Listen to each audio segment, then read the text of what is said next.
Salam sejahtera Malaysia, denyut nadi suara rakyat bergema di channel ini.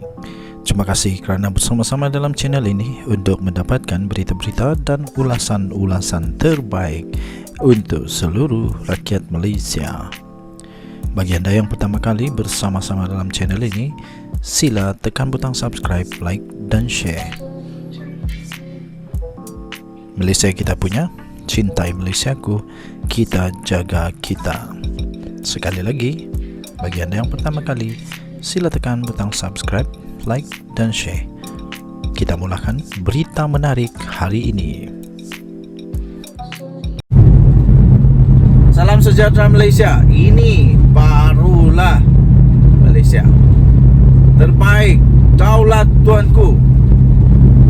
Denyut nadi suara rakyat bergema di channel ini.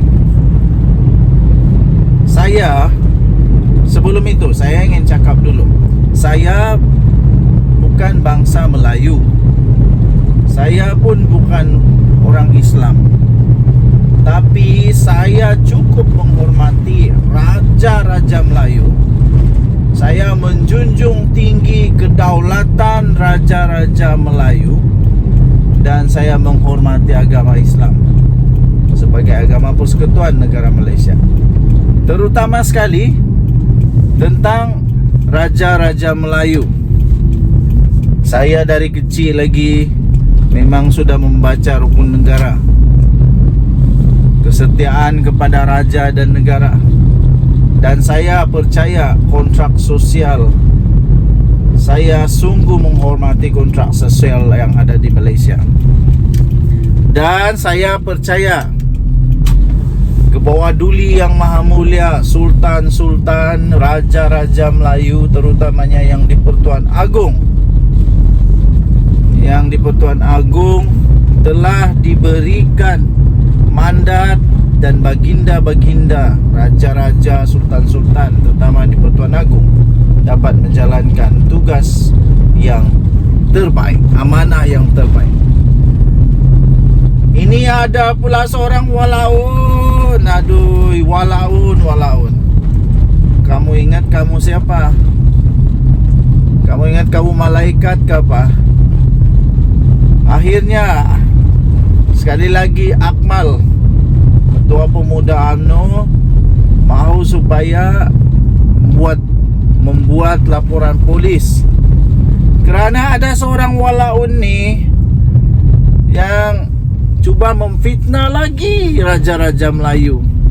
Boleh dia kata, saya baca laporan itu, bolehkah dia kata begini, dia tak menadah tangan,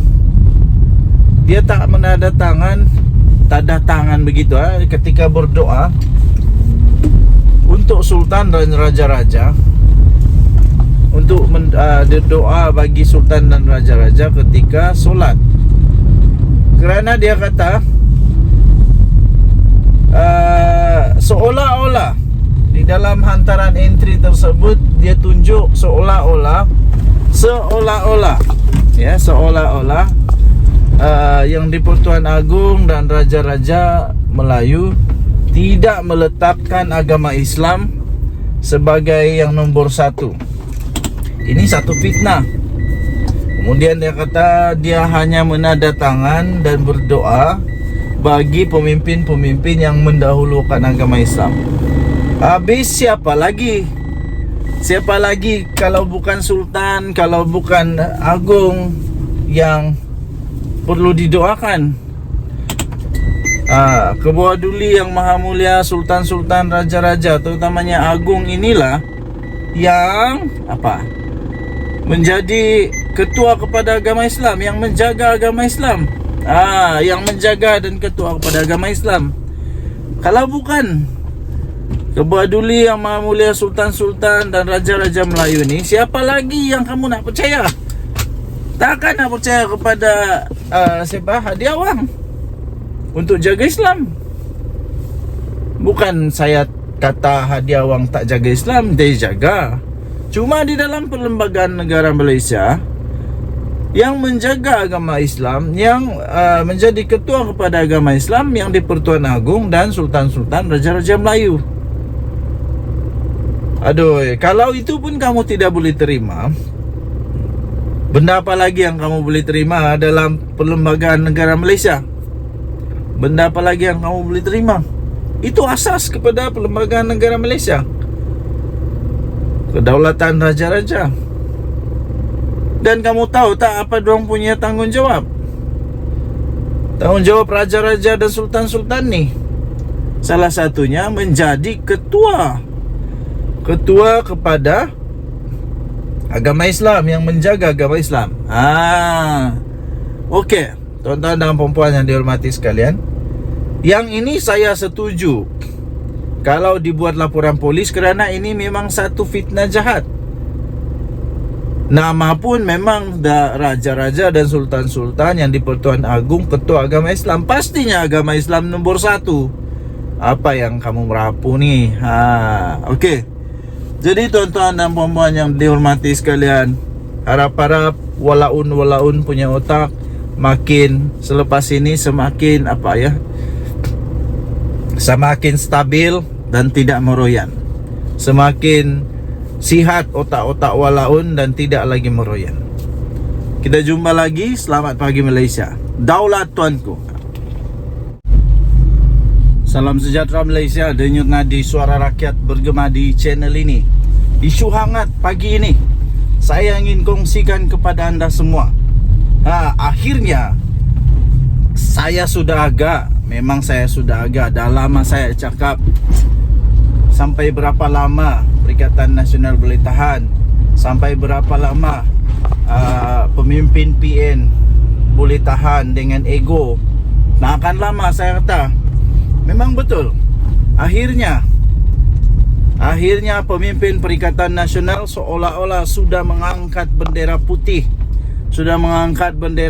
Dan kini mengakui bahawa seolah-olah mereka sudah kalah teruk. Itulah. Kan lebih baik kalau dari dulu buat begini. Ini tidak. Sudah ada 6 MP yang keluar. Maksud saya yang memberi sokongan kepada Perdana Menteri, seorang adun, barulah nak bertindak. Sudah terlambat. Akhirnya Perikatan Nasional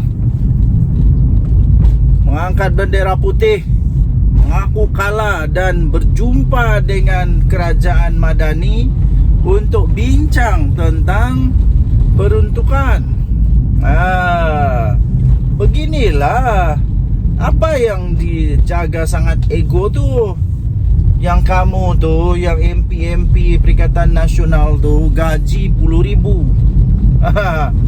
Gaji ribu-ribu. Mungkin bukan puluh ribu pun. Mungkin taklah, saya pun dah pasti berapa gaji MP, tapi mungkin ribu-ribu lah. Sampai tak 10,000, tak pastilah. Saya pun tidak pernah siasat. Kamu cuba siasatlah. Gaji ribu-ribu, kaya. Tapi rakyat di tempat kamu, bukan semua orang kaya, memerlukan bantuan daripada MP. Jadi akhirnya, menurut laporan daripada Harapan Daily, Hamzah Zainuddin dengan siapa lagi seorang, Taqiyuddin Hasan kalau tak silap, dan Ronald Kiandi, akhirnya berjumpa dengan pihak kerajaan Madani untuk berbincang tentang peruntukan. Mereka juga bersetuju supaya peruntukan itu tanpa syarat. Timbalan Perdana Menteri tanya apa yang korang nak. Apa yang korang nak, macam begitulah. Kalau ayat dia di tukar sikit, macam gitulah kot bunyi dia, apa yang korang nak. Lepas tu jawabnya, kami nak peruntukan tanpa syarat. Tuh. Jadi maksud saya mudah. Kenapa dari dulu manusia-manusia, pemimpin-pemimpin dalam Perikatan Nasional ni tidak buang awal-awal perasaan ego, perasaan nak tunjuk hero, perasaan nak melawan. Kenapa dari dulu tidak buat begitu? Adakah karena yakin sangat bahawa kita minum Pepsi dulu. Adakah yakin sangat bahawa dapat tebuk atap lagi? Adakah kamu yakin sangat dengan kata-kata daripada Tok Guru Hadiawang yang katanya bila-bila masa boleh tumbang? Lepas tu apa yang jadi? Tak tumbang-tumbang. Apa yang jadi? Selepas Agung baru naik tahta, Sultan Ibrahim ke bawah Duli Yang Maha Mulia Seri Paduka Baginda yang di-Pertuan Agong Sultan Ibrahim menaiki takhta sebagai Agung. Mungkin Perikatan Nasional sudah menyadari bahawa tak ada lagi harapan langsung untuk tepuk atap. Akhirnya menyerahkanlah. Apapun tahniahlah diucapkan kepada Perikatan Nasional yang akhirnya otaknya sampai semula, yang akhirnya kewarasan tiba semula, sehingga sanggup mengenepikan ego, sanggup kasih tepi dulu ego, kasih hilang dulu itu rasa keras kepala. Dan tahniahlah diucapkan kepada semua. Denyut nadi suara rakyat bergema di channel ini. Bye bye. Salam sejahtera Malaysia, denyut nadi suara rakyat bergema di channel ini. Baru sebentar tadi rakan baik saya berjumpa kepada saya. Tapi sebelum itu saya ingin ucapkan selamat menyambut Hari Raya Aidilfitri kepada semua rakan-rakan yang menyambut Hari Raya Aidilfitri. Public holiday hari ini, kemarin dan hari ini. Jadi saya ingin ucapkan selamat menyambut Hari Raya Aidilfitri lah. Baru tadi mendapat satu input baru yang cukup mengejutkan. Saya pikir seluruh Malaysia akan terkejut dengan input terbaru ini.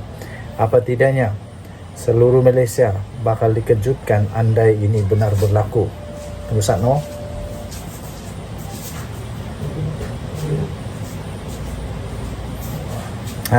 Input terbaru baru kita terima. Memang mengejutkan seluruh dunia jika benda ini benar berlaku. Tapi tidak mudah akan berlaku, pertama. Kedua, benda ini hampir mustahil boleh berlaku. Input ini mengejutkan seluruh Malaysia, malah akan boleh mengucar-kacirkan politik Malaysia pastinya sekiranya benar berlaku. Input ini memang sungguh mengejutkan. Input yang baru kita dapat adalah input pertanyaan daripada seorang rakan. Bagaimana sekiranya bekas Perdana Menteri Tun Mahathir Mohamad masuk PKR? Saya terus gelak. Saya gelak ketawa dan saya tak percaya rakan saya boleh tanya soalan yang begitu merapu. Benda tu tak logik langsung, tapi tak mustahil.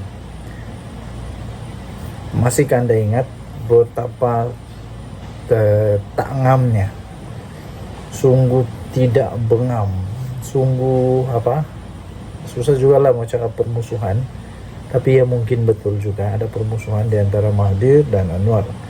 Tapi yang saya nampak bukan Anwar yang bermusuh, tapi Mahathir yang memang seolah-olah tak boleh terima Mahathir. Saya pun tidak tahu kenapa, tapi tidak mungkin Mahathir mau masuk PKR, tapi tidak mustahil. Sedangkan begitu sudah teruk mereka boleh bermusuhan berpuluh tahun, lebih 24 tahun je. Lebih 20 tahun mereka bermusuhan, bergaduh. Tiba-tiba boleh berkawan dan persyarikatan itu, persahabatan itu telah pun menyebabkan UMNO, Barisan Nasional yang gah berpuluh tahun memerintah negara Malaysia akhirnya tumbang. Jadi tidak mustahil untuk Mahathir masuk PKR, tapi hampir mustahil. Okey, ada beberapa andaian yang tak masuk akal itu yang pasti akan ditolak. Pertama, Akarum di PKR sendiri akan menolak Mahathir. Kedua, Mahathir bikin apa lagi? Sebenarnya Mahathir sudah tidak ada guna lagi, sudah tidak relevan lagi dalam politik Malaysia sekarang. Politik modern negara Malaysia sekarang, Mahathir sudah tidak lagi relevan. Malah Mahathir sekarang sebenarnya sangat-sangat berpotensi untuk diheret ke mahkamah.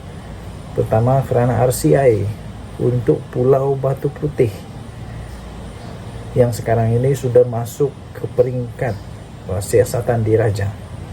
Kalau dia tidak mau datang untuk disiasat memberi kerjasama, dia bakal akan ditangkap, boleh ditangkap. Itu kata Azalina Osman Said. Walaupun Azalina Osman Said tidak menyebut nama mana-mana bekas Perdana Menteri, tapi siapa lagi siapa lagi kalau bukan Mahathir. Sebab waktu dia jadi Perdana Menteri, ketika itulah Pulau Batu Putih punya rayuan itu ditarik balik. Pertama itu ahli PKR tak akan terima Mahathir. Kedua, bikin apa orang yang sudah tua, yang sudah expired date ini, sudah limpas pun expired date dia, bikin apa lagi mau dia? Lebih baik cari orang yang lebih muda. Ketiga, Mahathir sudah terlalu tua, dia tidak boleh buat apa-apa lagi dah. Dan orang Melayu sendiri pun sudah membuktikan bahwa Mahathir ditolak. Jadi untuk apa lagi Mahathir masuk dalam PKR? Hanya mungkin dia cuba-cuba untuk mau menyelamatkan diri saja, menyelamatkan nafas terakhir dia dalam riwayat politiknya. Mungkin itu saja.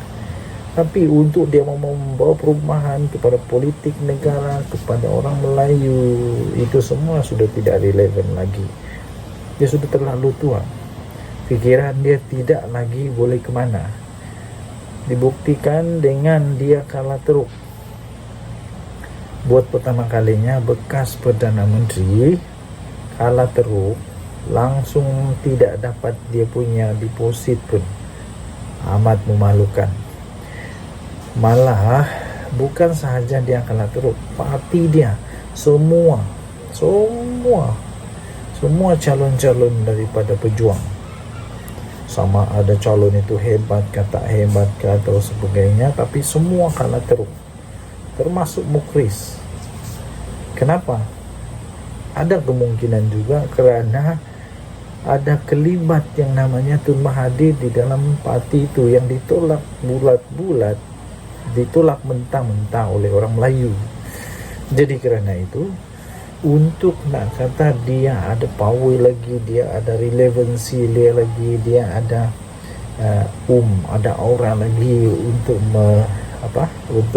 mengikat orang Melayu, sudah tidak ada lagi lah. Jadi saya simpulkan saja, pendek saja, Mahathir boleh memohon untuk masuk PKR. Kalau dia betul-betul mau, dia bolehlah tulis surat kah, tulis isi borang kah, isilah 100 kah, 200 borang kah, 1000 borang kah, isilah berapa banyak borang pun. Tapi Mahathir tetap tidak akan diterima oleh ahli PKR. Saya pikir begitulah. Kalau dia diterima pun untuk jadi ahli PKR, masuk PKR, tapi dia hanya jadi ahli biasa aja lah. Tak lama lagi mungkin, ya baguslah kalau Mahathir boleh hidup 10 tahun lagi. Tapi ya dia boleh, tapi pasti akan ditolak oleh PKR. Jadi bagi saya, tak payahlah nak fikir Mahathir masuk PKR. Tidak ada pun faedah untuk dia masuk PKR, dan dua-dua pihak lah tidak ada faedah. Mahathir masuk PKR pun tidak ada faedah, PKR dapat Mahathir pun tidak ada faedah. Jadi dua-dua tidak ada faedah. Kesimpulannya, Mahathir tak payahlah masuk mana-mana ahli parti lagi lah. Lebih baik Mahathir tumpukanlah kepada amal ibadah dia terakhir ni, dan nak sampai kena panggil oleh Tuhan ini, baguslah buatlah amal ibadah, supaya ada bekalan untuk di hari yang akan datang. Denyut Nadi, Suara Rakyat bergema di channel ini. Jangan lupa tekan butang subscribe, like dan share. Bye-bye. Salam sejahtera Malaysia. Wow. Megat Zulkarnain digugurkan daripada bos UMNO di Selangor dan diganti oleh Tengku Zafrul. Huyo, kasih tanda besar-besar soalan, kasih tanda soalan besar-besar di sana. Kita tahu sebelum ini Tengku Zafrul telah meletak jawatan sebagai bendahari untuk UMNO Selangor. Kemudian dia banyaklah pendedahan yang dia buat, antaranya sebab dia meletak jawatan sebab pandangan dia, kalau pandangan dia tidak diterima, wajarlah untuk dia letak jawatan. Kemudian dia kata banyak yang tak ada di UMNO Selangor. Jadi ada artikel ni daripada sabudin.com.net, gugurkan Megat Zulkarnain. Maksudnya apa? Pecat Megat Zulkarnain dan lantiklah Tengku Zafrul untuk ketua UMNO Selangor. Wow. Nampaknya UMNO semakin dalam keadaan yang hangat sekarang. Selepas melepaskan jawatan sebagai bendahari UMNO Selangor, Tengku Zafrul, Tengku Abdul Aziz nampaknya terus bersuara mengenai permasalahan dan kekurangan yang ada di dalam parti itu di negeri Selangor. Bahkan katanya sejak PRU15 di mana UMNO tidak menang walau satu kerusi pun, diikuti pula dalam PRN yang memperlihatkan UMNO hanya menang 2 kerusi saja. Tiada apa-apa yang dilakukan oleh kepimpinan UMNO negeri itu untuk memulihkan kedudukan parti. Sepatutnya, ujar beliau, dengan 2 keputusan buruk itu, ia merupakan amaran terakhir untuk UMNO Selangor sendiri untuk segera berubah dan segera menyadari realiti yang sedang berlaku. Beliau berkata, sekarang ini sudah 8 bulan selepas PRN, tapi masih tidak ada apa-apa. Malahan postmortem mendalam pun tak ada. Strategi baru untuk tawan hati rakyat pun tak ada, katanya. Jadi secara umum, menurut Tengku Zafrul yang juga adalah Menteri Pelaburan, Perdagangan dan Industri, perancangan untuk memperkasa UMNO di Selangor ada bersifat hambar. Beliau kata bersifat hambar. Dengan itu terus bersuara mengenai kedudukan UMNO Selangor, meskipun setelah meletak jawatan sebagai bendahari, Tengku Zafrul nampaknya tidak bersikap lepas tangan begitu saja setelah mengumumkan pengundurannya itu. Membaca coretan dan isi hati yang diluahkannya kali ini dapat dirasai beliau sebenarnya mempunyai banyak ide dan perancangan, serta kecintaan yang lebih tinggi untuk memulihkan semula kedudukan UMNO. Tidak keterlaluan kalau dikatakan meskipun berjawatan menteri, Tengku Zafrul tidak seperti kepimpinan UMNO Selangor yang sedia ada, yang barangkali berfikir tak mengapa UMNO menang banyak kerusi, yang penting asalkan dapat jadi sebahagian daripada kerajaan. Sebaliknya, Tengku Zafrul mahu UMNO untuk dapat memenangi lebih banyak kerusi kalaupun tidak mampu untuk berkuasa selepas ini. Untuk itu, ada baiknya mungkin jika Presiden UMNO Ahmad Zahid Hamidi segera menggugurkan Megat Zulkarnain Omardin. Ini maksudnya memecat Megat Zulkarnain Omardin daripada jawatannya sebagai pengurusi UMNO Selangor, dan selepas itu melantik Tengku Zafrul sebagai penggantinya. Megat Zulkarnain yang kalah di Parlimen Gombak pada PR15, kemudian kalah lagi di Dun Gombak Setia ketika PRN. Cukuplah sekadar jadi setiausaha politik Zahid Hamidi dan ketua UMNO bagian Gombak saja. Sudah sampai masanya untuk beliau diganti segera. Dia ada selama ini pun macam tiada. Cubalah try Tengku Zafrul pula. Mana tahu sebagaimana dia rajin bercakap, dia juga rajin bekerja, kata Sabudin Husin 6 April 2024. Legend Adi Suara Rakyat bergema di channel ini. Kita tengoklah betulkah. Tapi daripada dia dipecat, kalau betul-betul dia memang dah tak berguna, tak ada impact yang baik kepada UMNO, daripada dia dipecat, lebih baiklah dia letak jawatan. Sebab kalau dipecat, kalau kita nak minta kerja kan, kita bagi resume, dan bila kita bagi resume itu ada tulis sebelah sana dipecat, itu resume yang tak bagus. Tapi daripada dipecat, lebih baik letak jawatan. Lepas itu bagilah orang yang lebih pandai, orang yang lebih dapat membawa UMNO untuk menjadi parti yang kuat semula. Kalau memang betul Megat Zulkarnain tak boleh lagi bertanggungjawab, tak boleh lagi memberi idea, tak ada impact yang bagus lagi untuk perkembangan UMNO, untuk menjadi parti yang dihormati semula seperti dulu, letak jawatan je lah. Lepas tu ditambah lagi pula itu sejarah Megat Zulkarnain sendiri. Di parlimen pun dia kalah, pilihan raya parlimen dia kalah.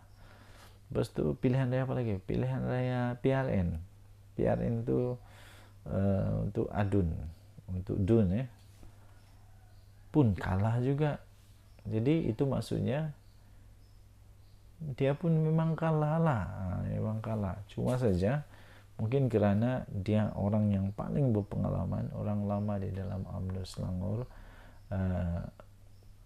tahu selok belok, mungkin dia juga kerana rapat dengan Zahid Hamidi, jadi mungkin itu mempengaruhi bahawa dia untuk dilantik menjadi ketua UMNO di Selangor, ya.